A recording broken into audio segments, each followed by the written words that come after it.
Hi, I'm Dave Amerman, Head of Client Partnerships here at Goldin, and I'm with Director of Client Partnerships, Carlo Civitella, and Director of Client Partnerships, Ryan Krupa.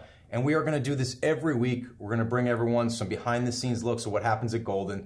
I've been a lifelong collector myself, along with Carlo and Ryan. Ryan, what do you think about us doing this every week, man? I mean, I love it, obviously. I mean, getting to hang out with you guys every week, there's nothing better than that. And we get to be on camera, which I don't hate either. So, I mean, it's a win-win for me. So I hear that. Yeah, these guys, ever since they came aboard, it's been a ton of fun here at Goldin. Carlo, what are your thoughts on doing this every week? Oh, man, I'm so excited to be here, share some of the amazing items we have, and I get to hang with my boys. Let's go. All right, let's do it. Let's start up. Come on. So, like, let's kind of talk about what we got going on here. So we have like a before we even talk about what we have going on here. All right. Yeah, we have a big Elite auction going on. We do, on Goldin.co. So everything on the table is in the Elite auction, and these are just some really unique pieces we picked. Not necessarily the absolute most valuable, but everything has a great backstory and something. At least the pieces I picked, I can relate to. So yeah, Ryan, why don't you kick us off? I mean, all right, we'll start off, I mean, kind of, one that I think Brady, that's the big topic right now. Brady comes back. He retired for 3 days. It was a really sad time, and now he's already back. So Yeah. I had to pick this one, the 2000 Leaf Rookies and Stars Longevity. A lot of people don't know this one even exists, so I'll actually let you see that one over here as well. You know the base normal one, but this one's numbered to 30. So it's a card that very rarely comes up. This is actually 21 of 30, as you can see on the back there. And it's a pretty special card. To go right off of that, I picked a Brady you don't see often, the SPX Spectrum, which is an awesome parallel out of 25. So, same thing, Brady's back. All the talents in the AFC. I mean, he should be favored to get back to the Super Bowl. So just another rare one. We always see the contenders, all these high-end ones. SPX Spectrum out of 25, just something you never see. Excited to see where this one goes. What I think's cool about these cards specifically is these cards probably wouldn't have came out if it wasn't for him retiring and then coming back. A lot of these guys bury cards as rare as this in their collections, and you don't see them for a long time. So I mean, I think now you're starting to see some of these variations that people didn't even know existed. Right. Because they're this specific one alone, the guy found it in a shoebox from 20 years ago, and he's like, "It's Brady. Oh, this one's out of 25. Is this good?" You're right. Back then, Brady wasn't known. It was kind of a weird time in the hobby, and all of a sudden, they're unearthing these just incredible parallels. With Brady coming back on the Bucks, it's going to be epic. Yeah, and the first time I saw that card, I just thought it was the regular version of that. You don't even notice the 25. Right. All of a sudden, you're like, wait a minute. Didn't even know this version existed of that card. I mean, that thing's going to go huge. Well, let me bring out one of mine. I'm leaning a little bit more towards baseball because baseball's about to start off here, and I guess I'll start with Ohtani since he's going to be playing this year. This one's here is the Allen and Ginter rookie card, but I love the kanji signature on that. The kanji signature is what makes this. Never see them. Also, it's a 10 out of 10. So I mean, this card, it's signed on card. It had to be in Ohtani's hand. So to get that card at 10 and the autograph at 10 in that kanji sig is just, I mean, that's insane. What are you guys' thoughts on this? So for Ohtani, I think a lot of the rhetoric right now is that can he replicate last season? What he did last year was obviously historical on so many levels, and I don't know if he'll ever see anything like that again. Do you think that's something he can sustain this year, or? I think he's going to do it again. Whether, I think the sustainable part is like the pitching, right? Is he going to come out and pitch, or is his arm going to fall off, halfway through the season? He's going to have to bat again. I think he's going to put up 40 homers. He's a young guy. He's got plenty of time left. So whether he comes out this year and does it, or the next year, or the year after that, I think we're going to see some big numbers out of Ohtani for a long time to come. I just want to see him play with Trout, man. You know what I'm saying? I just want to see him going back to back, crushing the ball. So it's definitely an exciting time. Yeah, and Trout's another one too that people have kind of been sleeping on, and his values have been going down a little bit, but he's going to be back really soon as well. And with Ohtani and him in the lineup, I don't know if they're going to win the World Series, but absolutely. I mean, to think that Ohtani put those numbers up with Trout not there is mind blowing. Because now you have to pitch to one of them. So who do you want to pitch? It's like, I would just hate to be a pitcher against that team. I'd probably opt for the Ohtani just due to batting average alone. But it's not an easy choice for sure. Well, kind of cool talking about that. So this is different. I kind of wanted to switch it up a little bit. I don't usually pick booklets, but this is like really special. So this is the 2021 Topps Luminaries. It's the Home Run Kings. And as you can see, it's a booklet, but it has obviously Trout, Pujols, and Ohtani. But what's so unique about this is it's an error. They each signed it twice, which you never see. So I think what happened here is they probably were sent the card, and they each signed it the first time, but they signed it on their jersey, so you can't really see it that clearly. And then they were probably said, oh, you have to still sign this card, and they signed it again. So a double auto of each player with really That's cool ridiculous. Does that have a serial number? Is it one of one? It is a one of one. Yeah, right there in the bottom left corner. But like I said, booklets, you just, there's a lot of cool booklets out there, but there's very few that have 2 on-card autos of players like this. It's pretty crazy cool. to think that like these 3 all play on the same team. I mean, for a little bit. I mean, because that's like Pujols was a shell of what he was, but I mean, he's obviously one of the greatest hitters ever. Yeah, all right. Well, since we're on Pujols here, and I've been a fan of Pujols since 2001. Underrated card. I went to see McGuire play in 2001. I played hooky. I skipped school. I went to the Mets-Cardinals game, and instead McGuire didn't play that day. And they've got this rookie first baseman replacing him named Pujols. He hits 2 line drive doubles down the field. I remember it. And then I'm like, wait a minute, this guy's batting 300 plus. Like, let me start following him a little. Next thing you know, he's winning MVPs, World Series championships. 300 plus every year. He started his career as good as Ted Williams. And we actually just sold the Albert Pujols 2001 Bowman Chrome Refractor for over $400K, which is insane because there's actually 6 of those cards, which is extremely rare. But the last sale of that was under $100,000.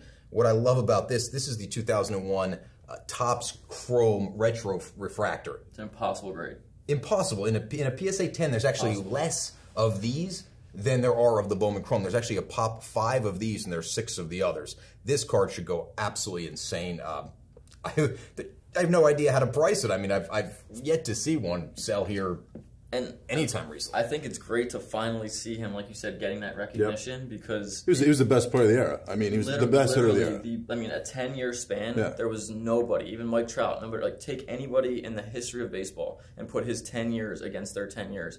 And he pretty much takes the cake. I mean, it's unbelievable. And those are the first 10 years of his career. That's what I mean. He started out as a kid. I mean, he just came out of nowhere, basically. What people forget about Pujols also is if you weren't watching those races closely, he actually lost 2 or 3 MVPs to Barry Bonds and finished second when he had numbers like 349 batting average, 40 plus homers, 120 plus RBIs. More walks and strikeouts every year. Absolutely, and he's still finishing second. So I believe, I don't know the exact numbers, but I think the first 7 or 8 years of his career, he was like a top 5 MVP vote getter every single year. So, I mean, obviously now he's pushing near 700 homers. We're getting some crazy career numbers. Were you the one who told us that when he came up, people didn't know how old he was? Or no?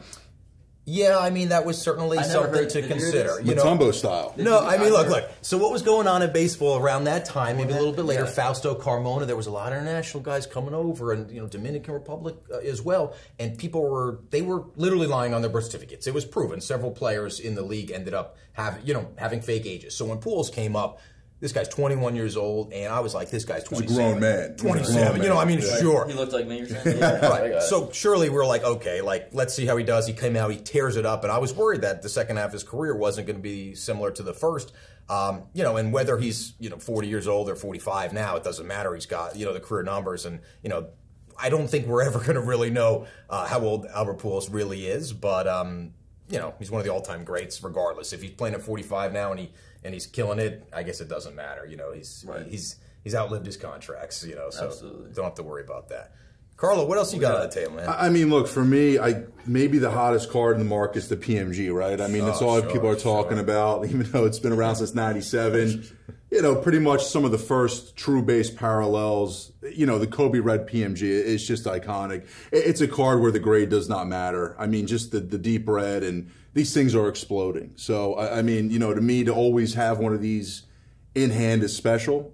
Every time we get one, I have to just take a look at it because I'm always in awe. I just think the look of them. I mean, the visual appeal of those cards. You can't even explain it. No.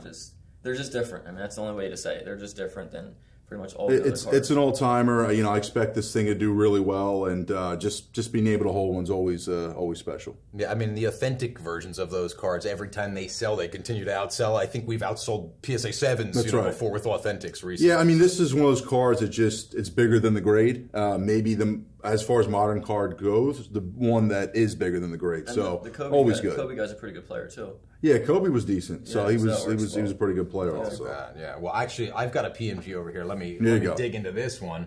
And this guy's a pretty good player, and he's finally getting the hobby love. This right here is a 1998 Metal Universe PMG Precious Metal Gems Ken Griffey Jr. These are numbered to only 50. One of these has not seen an auction in a little bit, and this thing is actually tearing it up. I mean, it's the first PMG of Griffey. I just like how the baseball PMGs are starting to get the same love as the basketball ones. I mean, as far as basketball goes, these are some of the top parallels. It's about time baseball, football, they get the same love. I like these ones the best, too, because it always kind of had, like, you know, a silhouette of what makes the city special and whatnot. And like you said, man, Griffey was the smoothest player I've seen. Absolutely. I mean, the thing with a guy like Griffey who played in the 90s, though, I think that is lacking now in the hobby. Like, Jordan's got that generational value, whereas a guy like Griffey, you know, someone like Krupa is like, I've never even seen Griffey play before. You know, he was born after Griffey was done. So he's the kid now, right? He's the kid junior over here. Right. So, but just as smooth as Griffey. The thing about Griffey, too, obviously his swing was gorgeous. But there's always that what-if game of if he were to stay healthy. I mean, I think he would have, you know, contested for the all-time home run lead. Like, to be honest with you, I mean, without a doubt, he finished, you know, 650 plus. I think it was. I mean, if you look at how much time he lost in his prime because of injuries, and still the numbers he put up, I mean, it's unreal. I just love seeing these baseball cards getting the same love as the basketball ones. Finally, you're right. This is going crazy already. I'm excited to see where it ends up. I mean, there's still so much time left. Yeah. And Krupa can throw in the 80s. You think you can strike Griffey out, man? I mean, you know, he's right now. I think so. I don't know right now either, man. If he's in a wheelchair, I might be able to. Even though you play the outfield, strike him out from center field. Man. Griffey's he's looking more like my size right now, so maybe we'll see. But he's a big boy now. Yeah, he's a big boy now. But yeah, dude, he was the best growing up. But he's got the smooth swing, so he's still going to have the smooth swing. You don't think so? I don't know. We should set it up. All right, let's dive. I mean, I gotta. You know, everyone knows I'm a LeBron guy. You know, so I have to always hit at least one LeBron every time. Sure. This is the 2003 Ultimate Collection. But this is the Ultimate Signatures Gold variation. So what's so cool about this card, I don't know if you can see it, but I mean, it's hand numbered to 23. For people who are true LeBron collectors and those guys who are, you know, really deep in the hobby, there's very few on-card LeBron rookie autos that he signed and hand numbered himself.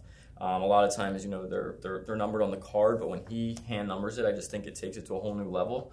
So a card like that with an auto that looks like it was signed yesterday, you know, he just moved into the second place. Did you see him last night, that dunk on Kevin Love? It's ridiculous. I mean, 38 going on 25, it makes 0 sense. It's ridiculous. I mean, I don't even know how this is a 6 either. I'm looking all over the card. Unless that's a chip near his hand, which it's not because it's in between his fingers. It looks that way. I think this is a candidate for like an 8, you know, regrade possibly as well. The auto is perfect. I mean, it's a perfect 10. I mean, anybody also familiar with those? The auto is usually faded. This is really bold. So this is one of those that just looks like he signed it yesterday. It's just a really special card. So. Any predictions on where that one ends up? I mean, honestly, it could go, you know, I could see it doing 150 and I could see it doing $250,000. I mean, I really think that's a card that, even with that grade, I know that sounds crazy, but it's just a card that does not come up. And when they come up, people know that you can't lose it. I honestly love LeBron this year. The team's not doing well. He's like, I don't care, dude. I'm going nuts. He's leading in scoring. He said last night that this is the most fun he's ever had. It's awesome. Why? Because he doesn't care so much right now. Like, the team blows. I mean, it is what it is. But he's just out there playing like a kid again. I'm also 37. When I stand up, my knees are going to hurt. You know, meanwhile, LeBron's head's at the rim. Like, it's incredible. It's unbelievable. You know, it's an awesome one to see. But, you know, speaking of playoffs, you know, KD is back. Kyrie is balling out. You know, Brooklyn is making a move. This is Durant's best rookie card. It's his exquisite RPA. It's a gold 1 out of 35. You could almost say it's undervalued when you look at where LeBron is. Still is. Which is crazy. The gold 1 out of 35, you don't see it.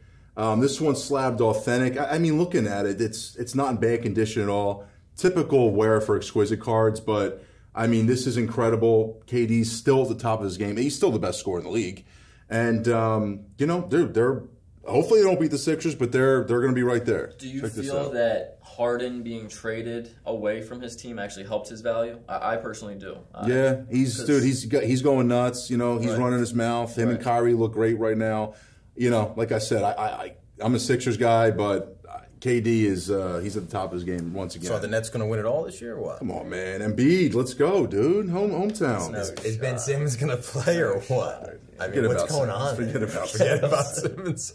All right. Well, while we're on basketball, I'll bring one up here. I love this card. You know, 2021 LaMelo Ball. This is an immaculate rookie. It's one of one. You know, I mean, these are beautiful cards. I love the looks of these cards, but the one of one version, obviously, only one can be had, and that patch is just insane patch. You know, LaMelo had an all-star year, so I love how the foil kind of matches the patch and the jersey, and yeah, man. I gotta be honest. Krupa would love the matching and all that. You gotta match the socks with the pants, and the watch. Anyway, but the thing about LaMelo, I mean, I gotta be honest. I did not think he was gonna be this special. I didn't either. When he was coming up, I couldn't stand his dad always running his mouth and just. I think broke he was just jump trying, shot. But he was the best of the brothers. It doesn't matter. He was trying to create this brand that didn't exist. To me, I thought. But he just came up and kind of big brawler. He came up for real, man. He grew up. I mean, he got big too all of a sudden. He did. I mean, he really, and he's got an edge to him. He's cocky, but in a good way. Like he's exciting. He's an exciting player. He's must-watch TV, and you know, like I said, I never saw it coming. Yeah, well, I remember when they came to Philadelphia and was at the game, and just obviously on that team, he just stands out. You're like, this is the superstar of the team, and just watching him even before the game or walking through the tunnel, you're like, you can just tell he's big, you know, something like superstar about him. Even watching him just pass or just being on the court, you know, he definitely is. But I always thought he was going to be the better of the brothers anyway. So speaking of standing out, I'm seeing this dual logo in that this dual logo? I mean, what that is? Man. This is just. Yeah, what do these guys even have in common?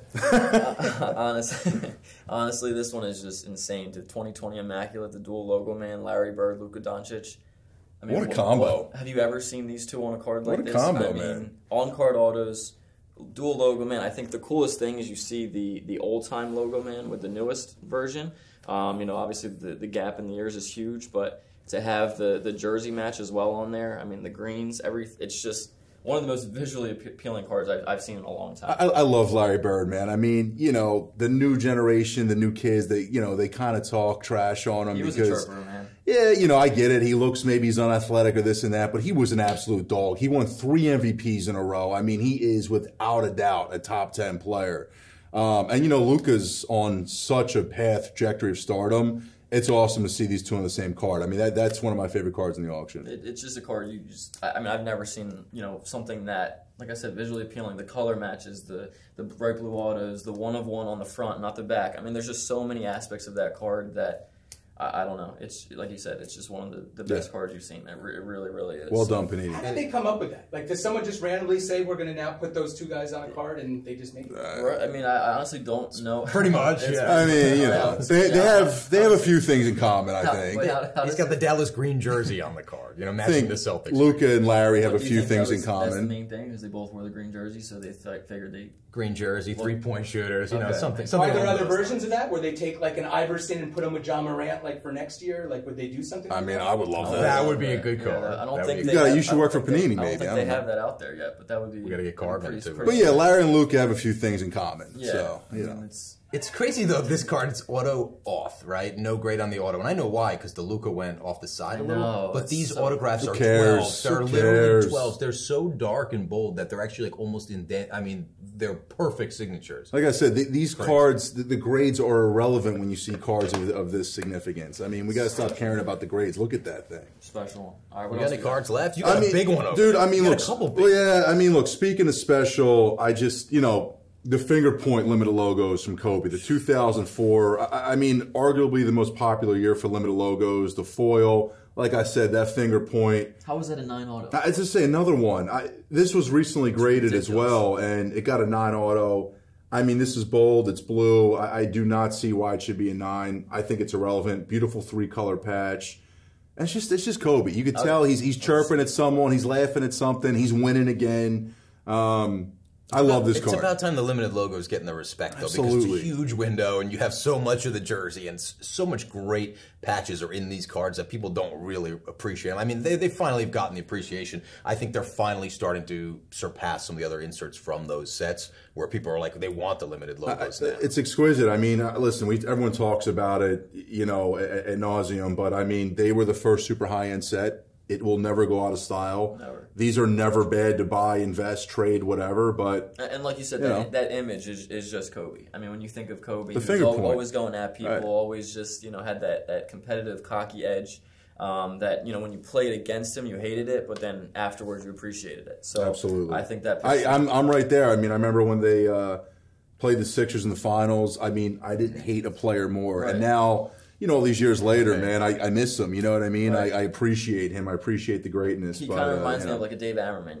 He's cocky on the surface, but then you actually meet him, and he's actually like a great guy. Super chill. Super chill. Super chill. Well, speaking of Kobe, I got something that has nothing to do with Kobe over here. This is just an insane card. I had to pick this one. We can talk about Kobe. Carlo, he basically picked only Kobe, so we'll have plenty more time to talk about Kobe. This right here, 2001 SP Authentic, and I love this word, chirography. I think that's how you say it. Anyway. Is that what you're supposed to say? I don't know, but it's a PSA. Choreography? Chirography. Choreography's dancing. The H is silent in chirography. Yeah. Whatever it's called. Anyway, that auto is ridiculous. This is the one. Yeah. I mean, this is actually the number to 100 version. There's a number to 250 and there's an unnumbered version, what people don't realize. PSA 10 Ichiro rookie cards are going up extremely quickly. Just like the Pujols. Right. I mean, the guy's the career all-time hits leader, and I don't know, you guys can weigh in on that if you want. I understand he didn't do it in the U.S., so he didn't break Pete Rose's record, so give Pete the credit there. But the guy, if he came up in the U.S., he played 130-something games a year in Japan, and he still has 4,000-plus career hits. So had he come over sooner, we know the guy can hit at the major league level. He has the record for most hits in a season. He has 200 hits a year almost every year to start his career. But this card's a 10. There's only 100 of these versions. I don't know where it's going to end up. I don't know if it's a $20,000 card or a $200,000 card. I guess we'll find out, which is why I love that's like the perfect piece for the auction. Because if somebody came out privately with that and said, "Hey, I'll give you X, Y, or Z," I'd probably just have to take it because we know that once two people compete for it, it's going to go nuts. But I mean, when I think of Ichiro, I just think he is like the epitome of like a true master of your craft. He literally watching him hit was an art. I mean, he never swung and missed. He hardly ever struck out. He could place the ball, pepper it all over the field. Anybody who plays baseball knows how literally impossible that is to do, and he could literally put the ball wherever he wanted. I actually watched a documentary on him a couple years ago, and his dad was super, super hard on him. And when they were growing up, if he would swing and miss in a game, he would have to do 1,000 swings after the game and not miss one. I wouldn't want to miss either. So every time he would miss, he would get punished with 1,000 swings. Wow. So in his head, that was like a no-no. So you played baseball as a kid, right? I did play baseball. I played baseball in college as well. So I was very, obviously I'm a huge baseball guy. And you just know on any level how hard it is to be a consistent hitter, but to be as consistent as he was and just, like I said, just literally pick the pinpoint where he wanted to hit on the field. I mean, it's impossible to do. I used to just close my eyes and hope for the best, and it worked out okay, but that guy just placed it anyway, so it's pretty special.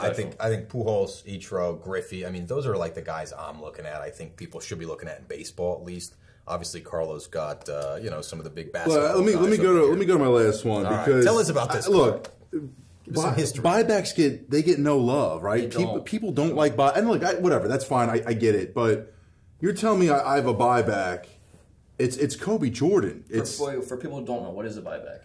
I mean, it's a card that is reinserted into a later year. So, I mean, for example, this card was in the 1999 Upper Deck Century Legend set, which that set alone is incredible. You can pull Wilt Chamberlain auto. It's an all-time set. Now, they reinserted this in 2002 Ultimate Collection, but what they did was they had Jordan and Kobe both sign it. Hand numbered 101. I mean, this is ridiculous. There's just not many Jordan Kobe autos out there, and especially when it's the back-to-back, the foil. I just love these bold autos. Great action shots. For me, I don't care. It's a buyback. I mean, this is ridiculous. Imagine pulling this out of a pack. So imagine that. This is a really special card. I mean, people got to get over the buyback thing. I mean, to me, it doesn't get better than this. Serial numbered 1 of 1. Kobe, Jordan, forget about it. And the hand numbering. Come on. I think that's, to me, I kind of talked about the LeBron. I think that's the coolest thing when they hand number it versus it being. You like that better? You don't like that better? I think it's kind of the majority's decision that they like those factory serial numbers. Personally, I mean, just from what I've seen, obviously some of the hand numbers just don't get the same. For me, I don't know why. I find that so fascinating that they had to know exactly which one this is. Like they had to this is number 6, this is number 7. I just feel like you're more in the moment when you're signing it versus just here's 50 cards, here, boom, boom, boom. For me, that's how I see it. It's just the bigger picture thing with both of these cards. Like I was saying, like people get so swept up in what everyone does in the hobby. Like I don't care what this is graded. I don't care this is a buyback. I mean, these are incredible cards, and I think we're finally at a point where collectors are realizing that as well. I mean, come on. Who cares? Who cares what this is graded? Who cares if this is a buyback? these are some of the best cards you're going to find. And I know you're fed up with the Kobe, the whole thing, No. but I know, dude. I have one more I have to touch. I mean, this is just a special one, the 2000 Upper Deck. This is the jersey patch one, so this is, obviously there's a variation of just the jersey. But once again, this is hand numbered. You get a better view of it right there. Hand numbered 7 of 8. I mean, just a beautiful patch, on-card auto, hand numbered, like I said. The last one of this exact grade, actually, did around 300K. And one hasn't sold since. I mean, it's a very, it's a really special one. So what's the difference, though, with these cards? There's obviously variations of this. There's non-numbered ones. Yeah. I mean, do you know how many of the cards they put out from that set? For the actual patch inserts, though, they only did 8 of them. That's the big thing. So there are different jersey variations of it, where here's a piece of the jersey and he numbered them to 8, but there's different variations of that. This is the only one of the patches. There's only 8, like I said, of that beautiful jersey patch on there. So, just like another card, they just don't come up often. And when they do, they're so special. And to me, I know it's like a little touch, but the 8. To me, Kobe's number 8. He's always been number 8. So to have the number 8 on there as well. Who's the scoring on? Reggie Miller there? Yeah. That's awesome. Yeah, it's awesome. It's a great image. So it's just a classic. It's one that I don't think people appreciate until you don't realize the rarity of it. I think sometimes. So, what are you guys' thoughts on like the state of the hobby right now? I'm thinking about lunch, man. To be honest. You guys, I mean, look, hobby's booming. Hobby's great. Obviously, it's in my opinion, people are worried about the market. Something I heard that I thought was really cool was think about like the 1940s, 50s, 60s. Think about how many companies that were around then that are still around now. So all these stock company investors that go out and buy stocks, they're like, who's buying cards and things like that? In 50 years, every single one of these cards is still going to be around and still going to have value, whereas how many companies that are around right now are still going to be around if you're a stock investor? So I think the hobby, when it comes to alternate investing, I personally just think that's got the longevity. You could buy a card that's 100 years old, and there's only probably a handful of companies that would even have value if you actually kept some of their stocks, unlike cards. So for me, I think the hobby's at just an amazing place for growth. I think we're just getting started. There's so many new people coming in. There's some for everyone now. I mean, I love that these, rare 90s cards are getting the love they need. You got the newer age stuff. You got these auto cards. There's something for everyone. It's such an exciting time. And the people coming in. I mean, even if you look at just the big names like Gary V. I saw the other day I was going on Instagram. Ken Goldin. Kenny G. But I saw another day on Instagram, I saw Kevin O'Leary from Shark Tank, and he was talking about all these PSA 10 Jordan rookies he's got. And I'm like, I didn't even know he was in that world. Right. And he's pushing like how amazing of an investment this is. So when you have guys of that stature who are coming in and super big about what this is, and obviously they see a big time potential of future growth. Like you said, I really, as crazy as it sounds, I think it's just the beginning.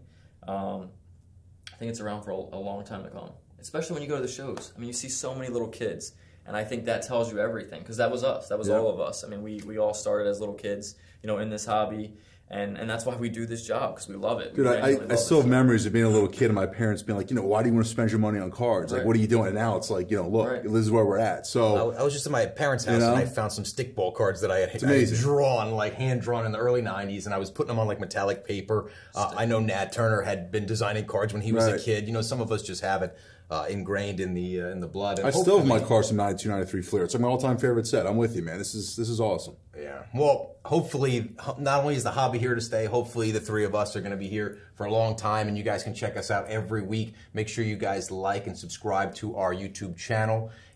We're available here on Goldin.co. All of these cards are going to be in the Elite auction. Live right now? Yeah, get in there. It ends April 9th through the 11th. It's a 3-day close, and there's going to be there's monsters in there. Awesome. There's over 2,000 lots.